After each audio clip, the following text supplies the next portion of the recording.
Hey friends, let's take a look into required members, a new exciting feature at C# 11. But if you stick till the end, I promise that I will show you some small things that may impact the adoption of this amazing feature. Let's write some code to show you what required members are trying to solve. Imagine that you have a simple user class with an email, name, and address. I'm saying here that the email can only be set on init. Okay, so let's say that I'm setting here my user, it's a new user, and now I can define here my email as me@gsferreira.com. Okay, something like this. Perfectly valid. But if you think about it, I'm not enforcing that this email will be set, because I could have completely ignored this thing, and instead I would now forget to set the email, right? Nothing is requiring me to do that. So this is one of the problems that we are trying to address with required members. How can I enforce the user to make sure that the property email in my model is always set? The other thing that I will be solving, not sure if it's by accident or if it is on purpose, is this kind of warning that is, I really don't like. It's basically when you have nullable reference types and now it is complaining that something is not initialized. To address that is either by a constructor, or you can do this dirty hack that I really don't like. But this is one thing that you'll be solving with required members, okay? But if I really want to address the fact that my user, this one, needs to always set the email, the only option that I have is to basically generate a constructor. I will only set the email on this case, okay, and boom, okay? This way I can be sure that the email is always there. Let's just copy this one into there and done. Now your user class will be growing over time, and we'll get to a point where maybe you will have a constructor, let's generate a new one, with every single property of the thing. It's common to have those kind of things. And let's say that on this case, since the address is optional, I want to set it here to null, okay? So now my user class can be defined, for example, as this. Let's add here Guilherme, and I will define an address, okay? Street something. Perfect. One day you have a new business requirement and you need a new property, and that property will be for your birthday, and that property should be required as well. So now you have here a date only with the birthday, and also get and init only, for example. And now the only way that you have to make it required is if you bring it into the constructor, right? Let's just remove this one and add here a new constructor. But you can't add it to the end, because in the end you need to have the optional ones. So the only option that you have is to add it before the optional ones, or you need to create a new overload. So let's go by the easy path and adding it to this one, because if I create a new overload, I will need to assign a default value to the birthday. I don't want to do that. I don't want everyone with the same birthday, and I will need to assign it here. So it's done. The problem that is happening now is that by the fact that the constructors have positional arguments, now I'm breaking this client, right? He was expecting that on the third position to provide the address, but since the address is optional, now I break this code. And this is one of the things that we want to address. Okay, and let's see what required members are all about. So remember, I have the email and, for example, the birthday that should be required. Let's just remove this constructor And now with required members, I can, in any single property or field, that's why we named the feature as required members instead of required properties, I can set here a required modifier. For example, let's say that I add it to those two, okay? Once I do that, please ignore the red line, is basically Rider that doesn't know this thing yet. So now that I have done this, what will happen is that when I define a new user, let's say var user equal to new user, I don't have constructors anymore, remember? And I compile it. What will happen is that the compiler will start to complain that something is missing here. I didn't set those two properties. So I have two errors, one saying that required member email must be set on the initialization, and your birthday as well.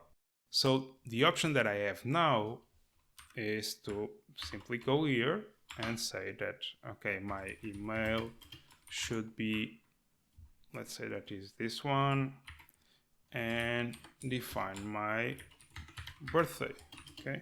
Okay, now let's save and recompile it to see if the errors go away, and done, okay? It's just saying, okay, the name shouldn't be nullable.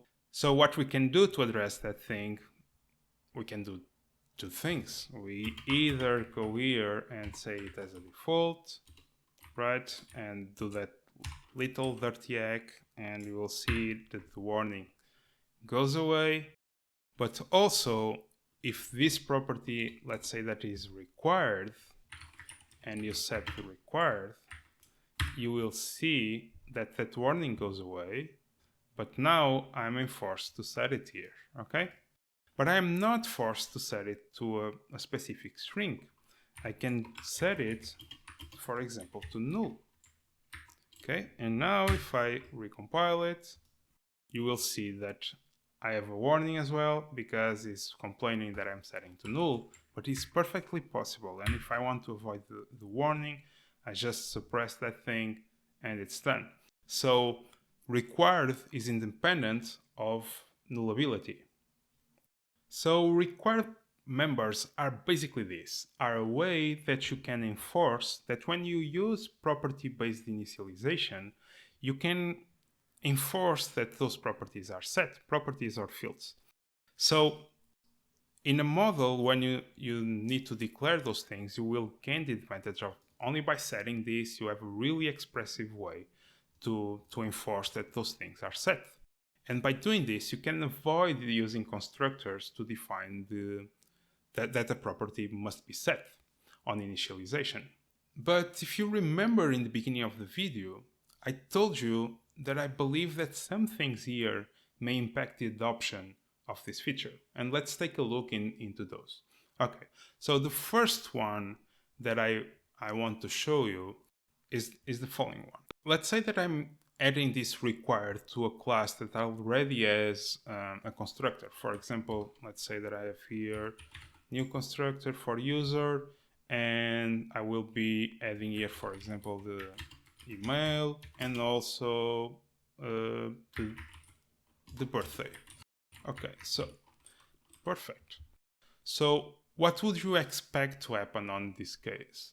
What I would expect is that when I'm creating the user, I will need to provide an email, a birthday through the constructor, and then I will be forced to set this name since I also have a required.